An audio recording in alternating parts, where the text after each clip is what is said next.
back at the spot where I buried my dirt bike in mud last week. I'm at the same river upstream a few miles.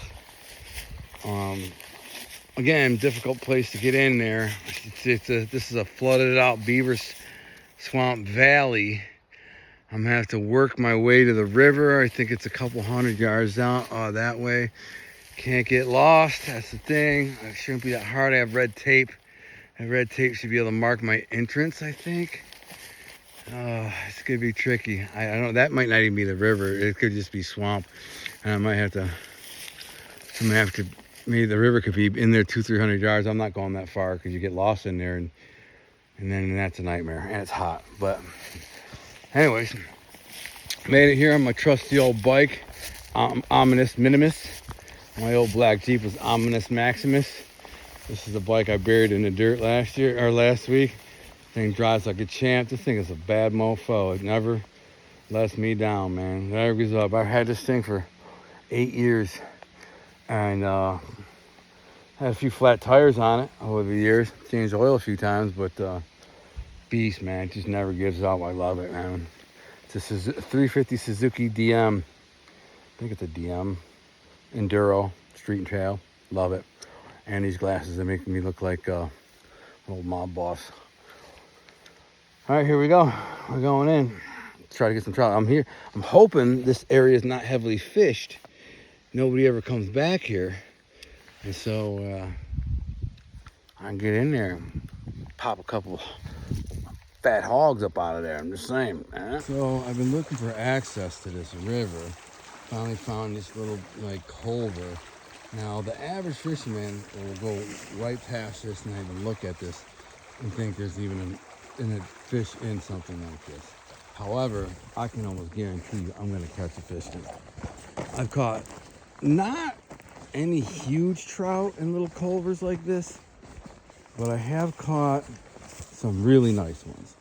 Now I'm looking here and this creek is, I'm way upstream and I'm realizing the river's really shallow and not very trouty. But that doesn't mean nothing. We're gonna way down it a little ways, see what happens. And if it's not conducive, then we'll drive downstream where it gets a little bit bigger.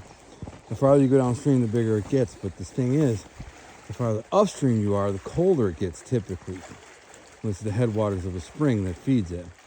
So trout like that. So we shall see. I'll wade down through here a little bit, see what happens. It's shallow, it's easy to wade.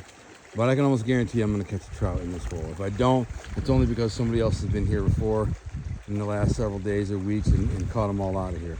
But man, it's such a remote area. I'm like in the middle of nowhere. I just don't see a lot of trout fishermen like fishing here. I just don't. I mean, it's possible, but I don't see it. So I'm crashing through the woods in one of my favorite trout spots. Local by my house. I mean, all my good trout spots are in the Upper Peninsula of Michigan, about 3 hours away. But look how cool all this stuff is. Probably an otter house in there. Something's been living in there. Some kind of critter lives in there. Probably an otter. This is where they live. In the roots of these trees right along the river. I've only seen one of them up close. I was fishing and saw a flash of brown to my right, but I was intensely fishing, so I didn't even look. I thought to myself, oh, it must have been a mink, because it was, a small brown animal kind of scurrying along the river, only about 10 yards from me. And then all of a sudden, it popped up in a hole, like a hole like that, but it was a flat hole on the ground. It popped up and looked at me, and it had a frog in its mouth. It looked like just like whack-a-mole, like you couldn't make it up. This otter just pops up with a frog in his mouth and then sees me and pops his head back down. He's gone. But it was cool because they're rare animals. I know they're around. I see their poop sometimes. It's such a boreal, beautiful place, but there's a lot of change in the river. So I'm trying to kind of map out what's happening with the river, because after the ice storm, so many big trees snapped off and fell over into the river, as you can see, like right here. There's 2 trees here, snapped off from right there, broke off with 3 trees and crashed in here. So it creates good habitat for the trout, but it makes it hard for salmon to get up the river and hard for steelhead to get up the river. So it's just, but fishing right there, I'm gonna get up there and drop a worm and drift it right up under them trees. It's 99% there's a fish there. If I don't get a fish there, it's just because there's a big fish there and he ain't eating worms, he's eating fish. So I'm just kind of chilling. I'm gonna get in the river now. Just wanna maybe go up ahead of them trees. Everything's so different. But I was just saying in the short, I thought there was a bear looking at me right there. It looks like a bear face. You know, I'm out here and I'm seeing like butterflies. I just found some trillium, which is a really rare flower, a little white flower. It's like a wild flower, and you can only find it in this type of environment, kind of a lowland cedar swampy. I'm surprised there's none here right now, but it's rare. You see a small patch here and a small patch there. And if you touch it, you can get a big fine. You can't touch it, you can't pick it up, you can't transplant it, you can't do nothing. You can just look at it. I get it. It's a rare flower. But I find other flowers and see butterflies and cool dragonflies. And I get the fish and I catch a few fish. This is, like I said, where the otters live in these holes. Right there. Something's always living in there. And this is like a game trail. Something's always walking down this trail here. Be a bear, be a deer. All right, I'm gonna go up here and get in the river. Float that hole. That's a good bend down there. Just gonna play around, see what I get. I had a nice walk in here. I'm about half a mile from where I parked. I gotta go around. It's gonna be kind of sandy and silty, the river. And the reason why it's gonna be sandy and silty is because all the new trees in the river have slowed the river speed down. And that is a pain in the butt because then the river gets more silty. And it puts less oxygen in the river too, so it's not healthy for the trout. I might just get in over here because I'm looking over there, up there, and that looks really hard to get around. Oh, yeah, it's really hard to get around over there. Oh man, that's a good hole though. Holy crap, that's a good hole. I may have to rethink this. Underneath this tree is guaranteed there's a fish. It's getting around it. You can't fish it though, so that's kind of a waste. I'm just gonna go in over here. Let's see what I see. Oh, look at that. Swamp lily. Pretty little flower. Usually there's a lot of them. I wish I could see some trillium for you. Look at how thick it is in here, man. There's a big giant hill over there I had to climb down. Trout fishing in Michigan. You're coming with. I'll record it on my phone. Forget the GoPro. I don't use it. I gotta get the worms out though, so it's time to get serious. Well, I've been here about 5 minutes and caught a beautiful little brook trout. Chunky, strong, fought really good. I actually thought it was bigger. This is the first hole I fished, and I just waded in.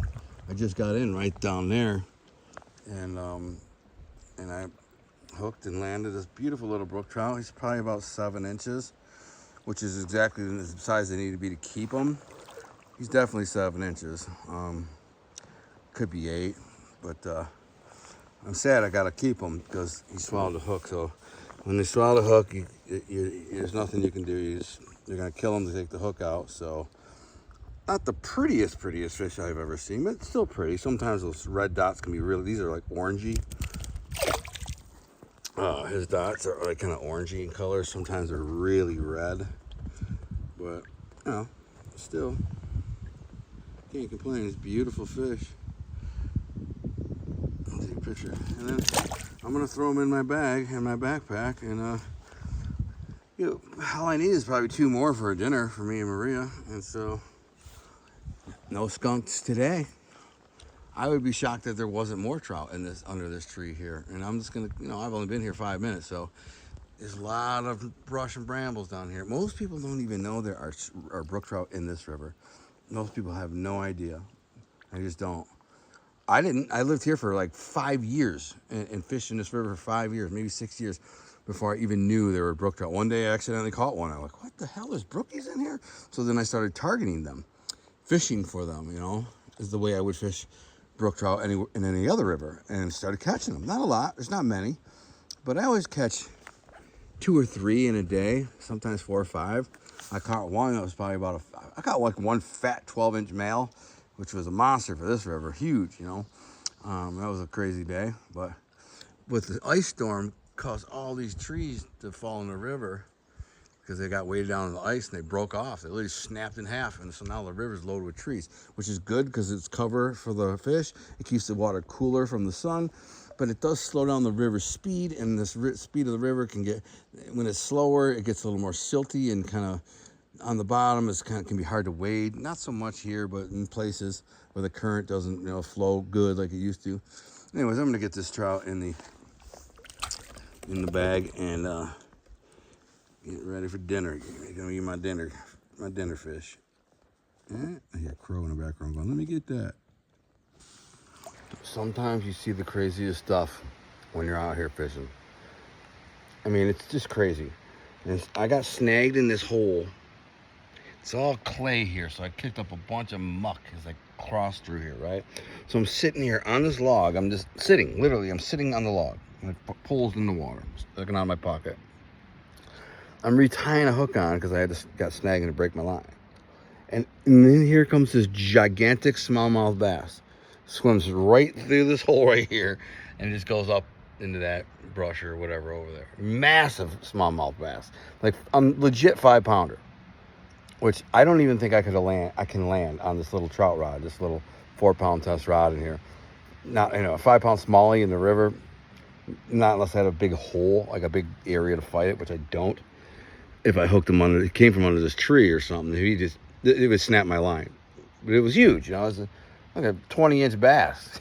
He just swam right on by. I was like, what the, it was right under me. I'm watching, whoop. Crazy, man. And I know there's big smallies in here because I've caught some big ones. I don't think I ever caught one that big, but I've caught some maybe 4-pounders, 3.5, 4-pounders. Actually, I think I caught about probably biggest one I've caught 4 pounds, which is huge for a river. Like, and they don't get big in these rivers. The one I just saw was probably 5 pounds. It's monster. Couldn't believe it. A hog. It looked like a little steelhead or something. It was crazy. You know, I love the hook into it, but the odds of me landing it, slim. He's around here somewhere.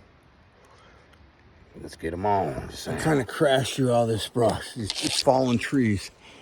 All these fallen cedar trees are all busted. And there's only one way through. And I had to go through this quicksand.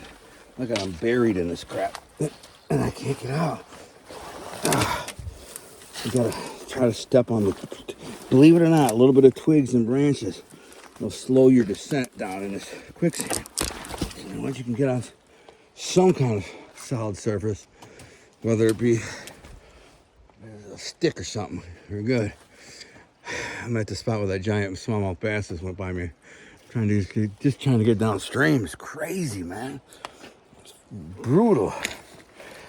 But 52 years old and I'm doing it. You know, there. It's crazy what I'm traversing just to get these little fish. But it's what you do to get these little fish.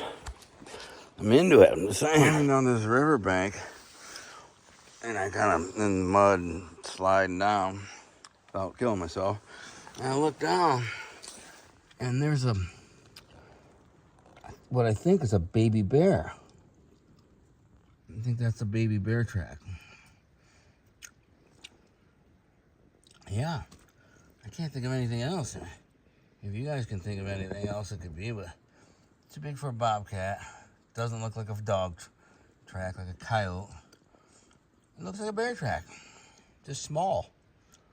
So it's probably it could be one of last year's cubs. So it's like a little 40-pound, 50-pound, whatever cub. Maybe it's one of this year's cubs, but they should be, the little ones this year should be really little. So not that big. That's probably about at least a 30, 40-pound animal. It's crazy though, man. I see a lot of bear tracks out here. Well, I never see baby bear tracks, but obviously there's full-grown bears. There's Gonna be baby bears. Now, I'm looking at some raccoon tracks over here too, but this is to show you the difference, because what I was just showing you was clearly a bear. These are raccoon tracks. If you zoom in on those, see the claws? Oh, that's what those are. So I always look for tracks whenever I'm like fishing or hunting or anytime in the woods. And I come to like sand or muck or something. So there's another one of those tracks right there. So that's probably the same bear. And you know what he's out here looking for? Frogs, and grubs, and anything else that's in the water, but mostly frogs. There's a lot of frogs and salamanders and crayfish too. And they'll come in here and eat. I mean, they'll eat a fish if they can catch it, but they're not. Black bears aren't really fishermen, so they don't typically look for fish, hunt for fish. But they will hunt for frogs, and there's a ton of them. So it's a good food source for them. I'm gonna try to catch me a trout. I'm out. I might not catch a lot of fish out here, or big ones, any real big ones. But the scenery is so beautiful. Look at this river with all the trees that had broken off and fell in. I'm just kind of working my way around them. It's a slow go, but caught a few, one nice one, a few little ones. It's so beautiful and quiet. It's beautiful out here. I don't know, this is my heart. This is where my heart is, man. This is where I need to be. I think I'm gonna get a fish up here. This is a really good rift. You see the current rift is going on in them logs. It's a perfect spot. I'll be shocked if I don't get a fish. Sometimes in life, there are mysteries. Here's one of them. Riddle me the answer to this. That tree just recently broke off. You can tell it's a fresh break. Likely it happened in the ice storm, but no guarantees. Certainly broke off, leaning that way. Where is it? Where's the tree? Now, one may say, well, that's not a big deal. It probably just floated down the river. Well, it can only get as far as that. Plus the river's only like 3 feet deep. That's a big tree. It would have been a huge, massive tree, so it would have fell all the way across the river. So the whole tree would have gone up and it fell across, but it would have landed on the other side of the river. And it should be partly in the woods over here. And maybe it's partly in the river. It's just too big to just float away an entire tree. Look how big these trees are. So you can imagine like one of these big trees. And that's a pretty big one too. It's about the size of that one over there, right there. So, you know, if it snapped off, it was gonna snap off and lay across the river like all the other trees everywhere. Well, where'd this one go? That's what I want to know. That's not it over there. There's some brush over there, but it wouldn't be able to just get up and move itself up on the shore. Beavers don't eat pine, and they couldn't eat that entire tree that fast. Anyways, I mean, they actually will eat pine if they're really hungry. Some of them actually like pine. I've seen some beavers just gnaw on pine trees. I'm not sure why. They just go for it. But anyways, where's the freaking tree? It's just crazy that there's nowhere to be found. I need to fish this hole though. It's just a riddle that will never get answered. It's a missing tree. Aliens? I don't know. I don't know. One of the reasons the trout like this stretch of the river is because there's some cold water springs. Now, I think I was here one time and I heard people over here. What a pretty picture. I kind of want to go up here and look and see if there's a road or something. I'm just curious at this point. It's not going to be a road, it's going to be a trail. But the thing is, if there's a trail in, maybe I can take my motorcycle. I'm on sketchy ground. I'm on real sketchy ground. I'll break my leg. I'm just bouncing on the roots. Oh.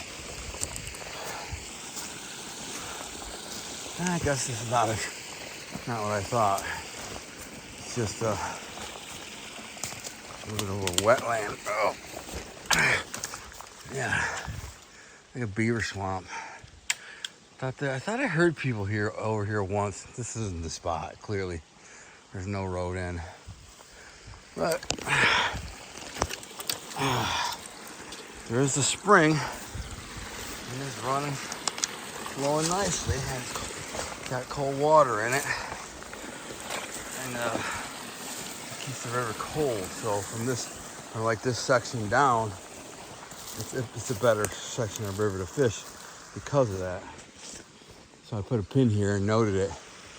So fish from here down. So just saying. I think I'm on my way out of here. The river's right there. Just climbed out of it. Got a scratched a big gash on my neck with a stick hanging down. But look at that hole in that tree right there. Boom. What kind of creature lives up in there? I'm gonna go with porcupine. That's my guess. I think that's as far as I can zoom in with my phone. Maybe more. Yeah. Definitely some creature living up in there. Raccoon, if he, nobody else is living in there. But another interesting thing is this tree right here. I'm gonna see if I can push it over. Cause it's snapped in half. This bad boy's ready to go. Nah, something's holding it up. Let's see. Oh no, it's this. Oh man. I could get this thing to go, man. I should not be playing with this thing. I'm telling you, look at this. Look at this. I mean, I could probably get this thing to go if I wanted. But it's kind of dangerous because it could fall over on me. Man, that fly biting the crap out of me. What the hell? I'm all wrapped up in this twig. I gotta get out of here, man. It's the jungle. Oh, that tree's... I could push that tree right over, but the problem is, if things go awry, it could end up on my head. That's not like, I'm wondering where this freaking trail is from here. I'll find a way up here, man. I know this spot. I've come out of the river half a dozen times here, so I know the trail's right up at the top of this hill.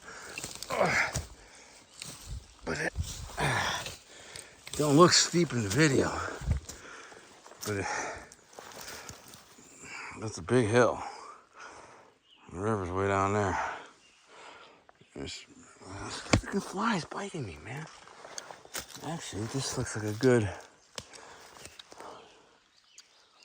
Oh, here or here. Kind of like this cross angle. It looks a little daunting.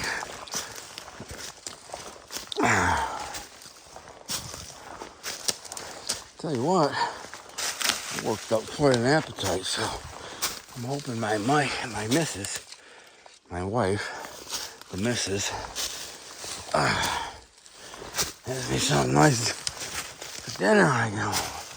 Now, if the trail isn't here, I'm gonna be bummed out, because this is where I thought the trail was. Oh, there it is. See, I'm smarter than the average bear. It's like a big worm hanging out of my. And a stick. Getting eaten up by bugs, by mosquitoes and flies. Mosquitoes and flies, because I reached underwater a bunch of times to get my worm unhooked from sticks. So I washed the deed off. I actually had to pee quite bad. So this is where I was hoping to come out. There's a bench here, I think, right? Oh no, this is just where... Oh yeah, there's a bench. I didn't know it. I was hoping... Oh, what the hell is with the big dog? And people hiking. Well, hope he's friendly. This is a bench. This was my place I was to come out. Right here. Look at how beautiful it is. And I got hikers. I hope he's friendly. Oh yeah. Yeah. Otherwise, we're both in trouble. People come back here walking their dog. And I hate to tell them it, but I do tell them. Like, they're back here hiking, way back in the woods, right? So they think they're just free to let their dog off the leash. Now, if they know their dog is passive and never going to bite anyone, I get it. But, you know, I tell them, you know, legally you can't have your dog off the leash because it's dangerous. Oh man, one of those dragonflies died. I don't know what happened. Just expired. Yeah, legally you can't have your dog off the leash. But I told them it's also extremely dangerous to have them off the leash. Well, why? Why is it dangerous? Well, for starters, there's coyotes and mountain lions and wolves, all of which will kill and eat your dog. They had a little dog. But far more dangerous out here, there's guys like me who's gonna kill your dog if it bites me. I'm not gonna hesitate. I'm just pull my knife out. If the dog starts attacking me, I'm gonna pull my knife out and, you know, let it grab my arm, and I'm gonna stab it in the chest and the throat and kill it. I'm not gonna let the dog try to kill me if it's attacking me. No, I'm just being out here and people with Rottweilers, and there's that giant friggin' tree again. I think it's a monster. Just for one more time, just for size relation. I'm gonna get up close to it, see if you can kind of you can tell how big it is. I mean, it's really, the camera just, you can't tell with the camera how big it is. It's just humongous. It's way bigger than the camera makes it look. It'd take 4 or 5 of me to grab my hands. And so it'd be like at least 4 of us, probably 5 of me to reach our arms around that tree.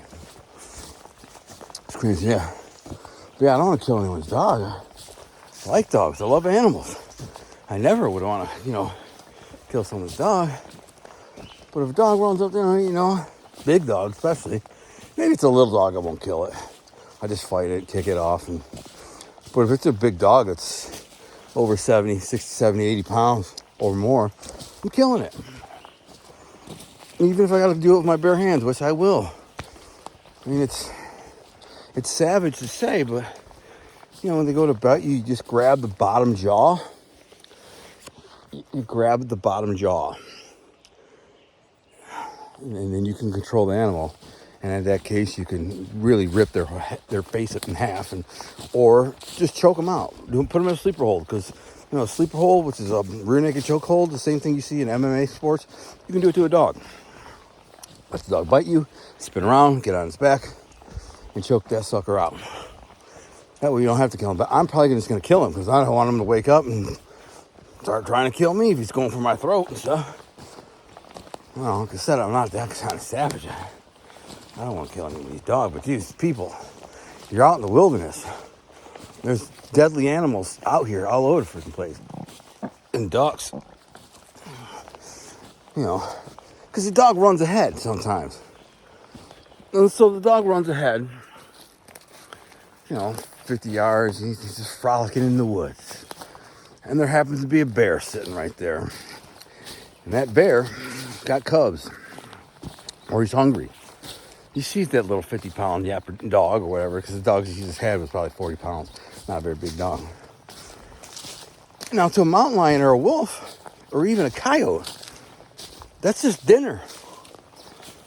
And they'll kill that freaking dog so fast, man. They by the time that people come walking around the corner of the trail, that dog will be dead. And they'll be dragging it off and out into the woods. Especially if it's a wolf or a mountain lion. It's over instantly. They'd grab the thing by the throat. Dog won't even get a chance to bark. Coyote, too. I mean, dude, I know a guy who shot a coyote with a 12 gauge with bird shot, because that's all he had in the gun at the time was 12 gauge bird shot.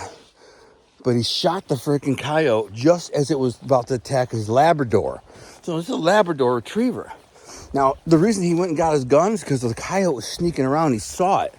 So he went and got his gun because he knew it was stalking his dog. His dog was like running around playing out there. And he's like, that coyote's kind of sneak up on my dog. So he runs in the house, grabs a shotgun, and the first shells he grabs are bird shot. And just as, because it was on a hill, it went down to a lake. And just as the his dog was running up, he was yelling for the dog, get up there, get up here, get up here, get up here. And this dog was running up the hill. It was like these stairs, wood stairs. And dog was running up and came out of nowhere, like crashing out of the woods out of nowhere. That coyote was going for that dog, and this dude dumped a 212 gauge. You know, he's like 10 yards. Boom, boom, shot him and killed him. He was a cop. His name was Grant. And he has no reason to lie. And he told me that's what happened. I hear a dog barking right now. It's probably theirs. So that's what I'm saying. You're walking out in the woods, in the middle of the wilderness, remote wilderness. Look, they got an erosion thing here. See that? They put that there. A mosquito bit me in the hand. I can't see. There's a worm hand. Yeah, because this thing's gonna erode, and this whole trail will collapse. Then they have to cut the trees down. Anyways, yeah, you don't let your freaking dog run around here out in the woods, because it's gonna get got. If it ain't by, this is a cool overlook right here. Oh yeah, this is the stairs right around the corner. Oh man, look at that scene. Look at that, the stairs are right there. The stairs. It's a really good fishing hole down there too. I'd climb down there and throw this worm in there, but I'm tired and I'm hungry. I'm gonna take a picture of that, but before we do that, let's look at this weird cocoon. What the hell is that? It's a bunch of like silkworms. There's a bunch of them in there. There's caterpillars. I don't know what the hell's inside of that, but it's creepy as hell. I don't want to be part of it. But they're just caterpillars. They ain't bother no one. They make for good bait. Should pick them up and put them in my worm box. Nah, let them do what they do. Procreate. Something eats them, something counts on them. Something interesting here is this trail is like deer or bear use this trail right here, because the human stairs are right there. But I don't think the deer like them because they're hard and funky and it doesn't feel natural. So I'll go down this hill right here. Same with the bear. Isn't that funny? They could take the stairs right there, which should be easier, but instead they just take this. There's a steep hill right here. Let me take a picture of that in my mouth.